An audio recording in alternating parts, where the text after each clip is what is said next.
John King, USA, CNN, weeknights 7 Eastern.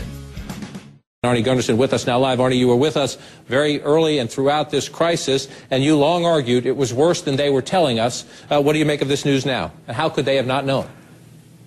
Well, I'm not surprised. You know, they're saying now, these are all calculations. All of the instruments were blown to smithereens, so they're calculating what these exposures were.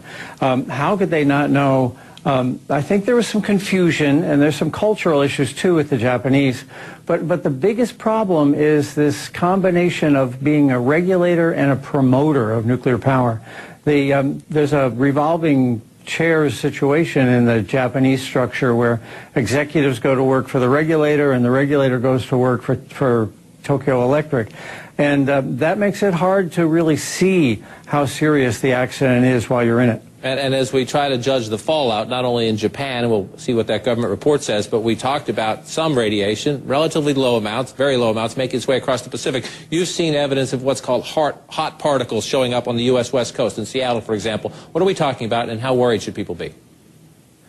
Well, the radiation is initially comes out as a big cloud of gases, and that's what you can measure with a Geiger counter. But now what we're finding are these things called hot particles, and in the industry we call them fuel fleas because they're incredibly small. They're smaller than the thickness of your hair. In Tokyo in April, measurements indicate that there's about 10 hot particles per day in what a normal person would breathe.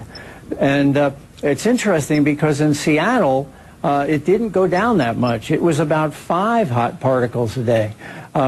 Because most of the time, as we talked about back in April, the wind was blowing toward the West Coast. You know, that's why we were warning to wash your lettuce and things like that. Now, what that means is that these hot particles can lodge in your lung or in your digestive tract or your bone and over time cause a cancer. But they're way too small to be picked up on a large radiation detector.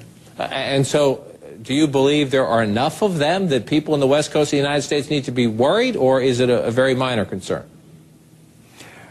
Well, the average person breathes in about 10 cubic meters a day. And the filters out there for April show that they were breathing in per day about 5 particles. Now, these are charged, which is why we call them fuel fleas, too, and they latch on to lung tissue.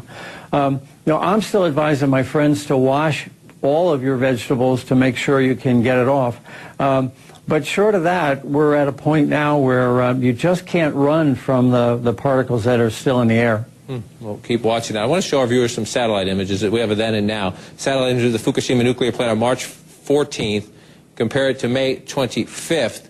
When you look at this, 3 months since, do you get the sense, looking at the new photos, number one, first and foremost, do things appear to be under control right now? No, the units are still leaking. The difference in the picture, though, is it was cold in March, so you could see steam, sort of like breathing on a cold day. Now it's hot, so you don't see the steam coming out of the plant, but they're still emitting radioactive gases and an enormous amount of radioactive liquid. So the only thing that's going to make this go away is time.